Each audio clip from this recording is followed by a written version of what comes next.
لأول مرة على قناة فرنسية ينتقدون الرئيس إيمانويل ماكرون، ووصفوه بالرئيس الضعيف أمام الشخصية القوية للرئيس تبون. فالمحلل قال بالحرف الواحد أن ما على فرنسا الآن إلا انتظار الاحتلال الجزائري والانتقام من احتلال فرنسا للجزائر. فبعد أن كانت الندية بين الجزائر وفرنسا في الأحلام فقط، وأصبحت الآن في الواقع، قد يكون اليوم أن تستعمر الجزائر فرنسا، هكذا يقول المحلل. فاستعدوا لأسوأ السيناريوهات. Le président de la République appelle à une plus grande fermeté et une plus grande détermination dans ce bras de fer. La France doit être forte et se faire respecter, dit-il. C'est ce qu'il fait désormais valoir dans une lettre adressée à son Premier ministre François Bayrou. Il évoque notamment le sort réservé aux Français Boualem Sansal et Christophe Glaise. J'ai envie de dire mieux vaut tard que jamais, Henri Guénaud. Emmanuel Macron qui hausse le ton face à l'Algérie, il était jusqu'ici resté très silencieux. Pourquoi se réveille-t-il maintenant ? Alors d'abord, je ne vois pas pourquoi vous répétez comme tout le monde qu'il durcit le ton, qu'il veut qu'on soit beaucoup plus dur. Il faut la lire, la lettre. D'abord, c'est curieux. C'est vraiment, j'ai jamais vu un président de la République écrire à son Premier ministre. C'est-à-dire, c'est les mots qu'il emploie quand il parle de fermeté. Non, mais il faut la lire en entier. Et de détermination. Parce que, d'abord, c'est dans la forme, c'est curieux. Quand Pompidou écrivait à Chaban-Delmas, il disait « Mon cher Premier ministre », et puis il faisait une lettre, une vraie. Et puis ça sortait pas dans la presse. Bon, là, elle est sortie dans la presse. Bon, c'est pas une lettre, ça se présente comme une note qui finit par une curieuse, d'ailleurs, curieuse formule de politesse, très respectueusement. Je sais plus. Enfin, c'est n'importe quoi. Un président de la République ne fait jamais un document de cette nature. Et quand vous le lisez, alors vous commencez par des mots, il faut être ferme, il faut très bien. Et à chaque fois qu'il y a une affirmation une demande de fermeté, la phrase suivante explique que faut pas s'y prendre. Ça, il faut rétablir des relations amicales, il faut renouer le lien, etc. Donc il y a tout et son contraire dans cette lettre, mais vous ne pouvez pas en tirer une politique. Il y a 2 ou 3 propositions, mais auxquelles tout le monde peut adhérer sur la reconnaissance sur le fait d'accepter un certain nombre de consuls qui ont été nommés, qui pour l'instant sont pas acceptés par la France. Bon. Il appelle à suspendre les accords de 2013. Il dit rien en revanche sur ceux de 68. Oui, mais de toute façon, et même s'il disait 68 ne changera rien, ça ne fera aucune pression sur les généraux algériens. Continuent à penser que tout ça c'est quand même du vent. Mais ce qui est frappant dans cette lettre, c'est je me donne une posture de fermeté pour montrer que je suis ferme, mais en même temps, je dis que tout ce que fait le gouvernement, c'est pas bien parce que ça nuit à nos relations avec l'Algérie. Donc, quoi qu'on pense du fond, c'est-à-dire est-ce qu'il faut être ferme, est-ce que il faut comprendre qu'on n'a pas de moyens de pression et qu'il faut s'occuper de savoir ce qu'on va faire de nos OQTF et de savoir comment on va faire pas sur la scène publique, mais derrière le rideau, essayer de faire libérer, quitte à employer des moyens de pression beaucoup plus forts, mais qui n'ont rien à faire sur la scène publique. Mais quels moyens de pression, Henri Guénaud ? Alors, ce qui ne peuvent porter que sur l'histoire des prisonniers, des 2 prisonniers. C'est 2 choses différentes. Bon. Ce que font tous les États, vous savez, c'est que quand les Américains ils sont pas contents, au passage ils sont en litige avec la France sur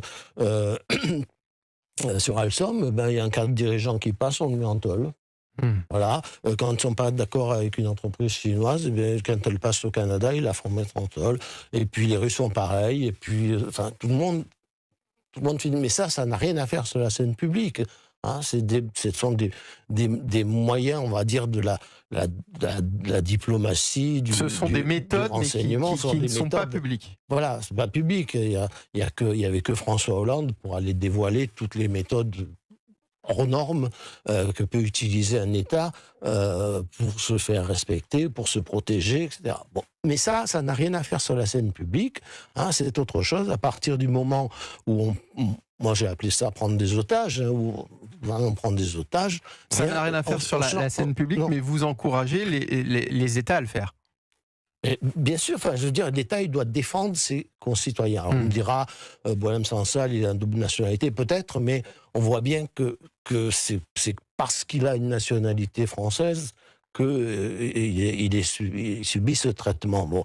Et donc, là, on a protégé quelqu'un qui va mourir en prison. C'est-à-dire, on a à protéger la liberté et la vie de nos concitoyens. Alors, quand un État met des gens en prison parce qu'il y a de bonnes raisons, ça, c'est à notre État, à nos gouvernements de faire la lumière là-dessus. Quelqu'un qui trafique évidemment de la drogue dans un pays où on condamne très lourdement, voire à mort, les trafiquants de drogue, ben c'est la justice du pays qui est libre de choisir ce qu'elle veut. Bon, quand en revanche, on sent qu'il y a un coup fourré, que tout ça était une machination, alors ça devient notre problème. Bon, mais ça, c'est un problème qui ne relève pas des relations diplomatiques, politiques normales. Bon, voilà. Quant aux ultimatums sur la scène publique, ça ne marche pas. Ça ne marche qu'avec des États qu'on peut isoler, étouffer. Voilà, soumettre, mais avec un État qu'on n'a pas les moyens de soumettre, d'isoler ou de sanctionner, voilà, ça ne fonctionne pas. Les ultimatums, ça ne marche jamais. Aucun gouvernement, aucun régime ne peut accepter un ultimatum. Et moi, ce qui m'est indépendamment de cette discussion, qui mériterait un peu plus de temps pour savoir ce que nous devons faire aussi, nous, de nos frontières, ce que nous devons faire du droit européen qui nous empêche de les contrôler, ce que nous devons faire avec des OQTF qu'on ne peut pas renvoyer. Bon, ça, voilà, ça mériterait une émission entière pour discuter de tout ça. Mais indépendamment du fond, cette lettre, moi, me laisse ahuri, en fait, parce que il faut la lire en entier, et il y a tout et son contraire dedans. Ça n'est qu'une suite de postures. Voilà, je ne comprends pas là encore, pourquoi un président de la République fait ça. S'il a quelque chose à dire à son Premier ministre ou à son ministre de l'Intérieur, il le leur dit. S'il veut leur écrire une lettre qui reste entre les deux, il le fait. Et s'il veut donner des instructions sur la politique étrangère, il donne des instructions. Là, il n'y a pas d'instructions.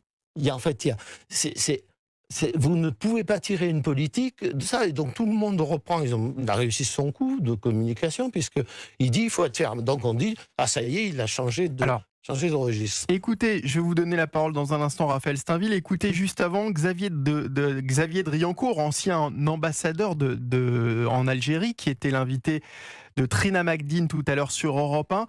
Pour lui, cette lettre du président de la République est une forme de victoire de la politique de Bruno Retailleau. Écoutez ce qu'il dit. C'est manifestement, je dirais, un désaveu ou un abandon de la ligne diplomatique prônée par le ministre des Affaires étrangères, la politique de l'apaisement. Et c'est clairement un point en faveur de la politique prônée par Bruno Retailleau.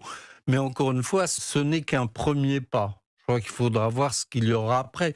On voit que le président de la République change de ton, change de politique, mais il fait un demi-pas. Aujourd'hui, il prend acte que nous sommes dans une impasse complète. Mais je pense que pour être pleinement efficace, ces mesures devraient être beaucoup plus fortes. Je crains que l'Algérie passe ça par pertes et profits, en quelque sorte. Alors Xavier Driancourt, ancien ambassadeur en Algérie, au micro de Trina Magdine sur Europe 1 tout à l'heure. Une petite remarque, c'est que en fait, il taille en pièces dans la lettre la politique de Bruno Retailleau. À tort ou à raison, mais en tout cas, il la taille en pièces en réalité. Oui, mais dans les faits, Raphaël Steinville, est-ce que vous êtes d'accord avec Xavier Driancourt ? Est-ce que c'est une victoire de la politique de Bruno Retailleau Retailleau, un aveu d'échec de celle de Jean-Noël Barrot, ou est-ce que, comme Henri Mais Guénaud, Xavier Driancourt reste un diplomate. Donc la manière dont il salue les efforts d'Emmanuel Macron pour envisager une autre politique, une autre diplomatie à l'égard de l'Algérie. il est plutôt positif en tous les cas. Non, mais il est nuancé, mais la vérité, c'est qu'il est beaucoup plus sévère. Il est beaucoup plus sévère que cela à l'égard du président, mais il reste un diplomate. Et donc, les mots euphémisants qu'il emploie traduisent en réalité, je pense, une sorte de désaveu de la politique d'Emmanuel Macron.